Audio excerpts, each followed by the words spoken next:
beginning of the 16 days of activism in the country, families of femicide victims are calling on the government to be intentional in ending rising cases of femicide in the country. And how does the media? For them, a new kind of law which involves the establishment of femicide as a separate legal charge from homicide could resolve the backlog of femicide cases.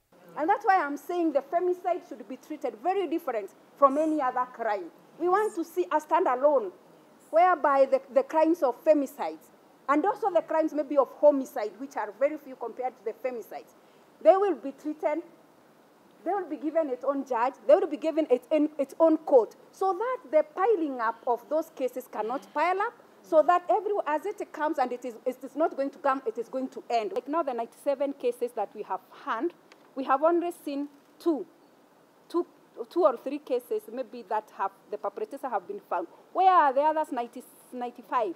They are still the vicious cycle. They are still continuing to do the same crimes. And I don't know sometimes how far we are going to catch up with the cases if they pile up. With the hidden face of femicides in the country, there's need for more resources to be allocated into the campaign, aside from the 100 million shillings promised by President William Ruto last week. Sentiments echoed by Kirinyaga Governor Anne Waiguru. Is that we have to call on the executive to put more resources in this. 100 million shillings is commendable, it is important, but it cannot go into buildings. It has to go into psychosocial services, it has to go into legal representation. We also are asking for a long-term solution to this issue. I think this issue has a lot more to do than just what meets the eye, and a comprehensive assessment of what is going on in our society needs to be checked. Kenya has recorded 97 femicide cases in the past 3 months, including the recent brutal murder of a woman, her daughter and a niece. Last week alone, more than 3 cases have been reported, with victims fighting for their lives in hospitals, while some are now deceased. Milia Kisenya, K24 TV.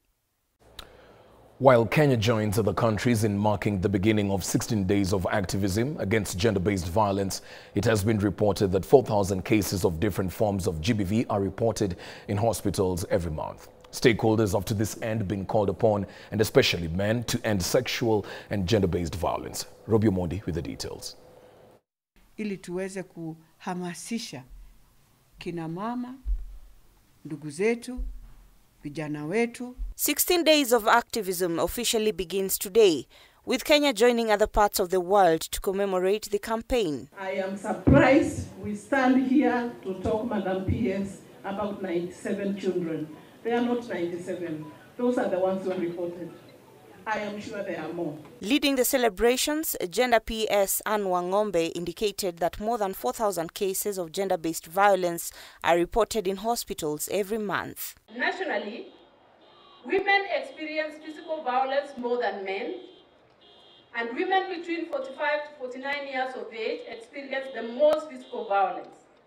Married women or in a relationship experience the highest rate of physical violence compared to men. Additionally, apart from cases of femicide, which in the past days have been on the rise, FGM, early pregnancy, rape, among other cases, have been a setback to the efforts in defending gender-based rights. Wanapigwa, wanateswa, na they are the same people ambao inafaa tena wagaramie familia, wa take care of the family.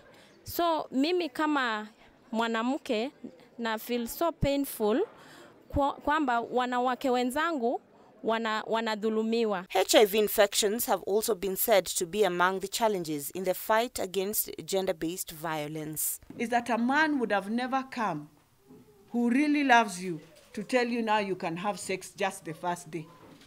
Who would say, we want to know you better, and I want to know you better.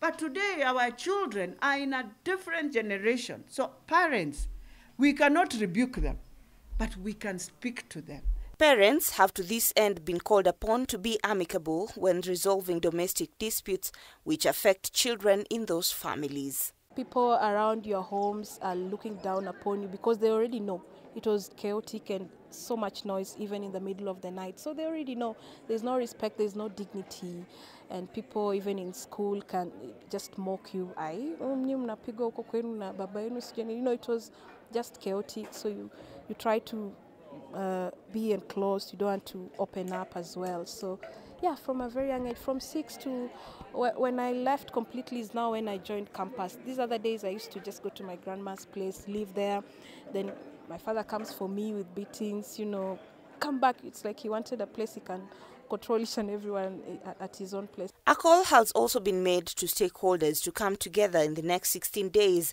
and ensure that those found guilty face the full force of the law. The legislative arm, judiciary, the executive, civil society organizations, the private sector, youth and community leaders to step forward and take decisive actions. To the government, prioritize funding GBV response. Robbie Omondi, K24.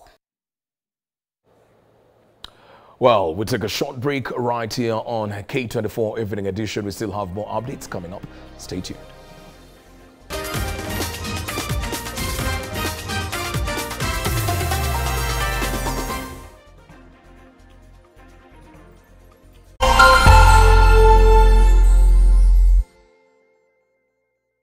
As the sun rises, so do we, as we trust it to rise and set without any worries interrupting your day. StarTime's home solar solution with solar panels, hybrid inverter, and lithium battery, powering your prosperity and happier life, empowering you to do the things that really matter. A complete and reliable home solar solution. Call us today. StarTime Solar. Power your life. Kurumisha ndege. Aviator instant game. Be a daring pilot and earn by how much high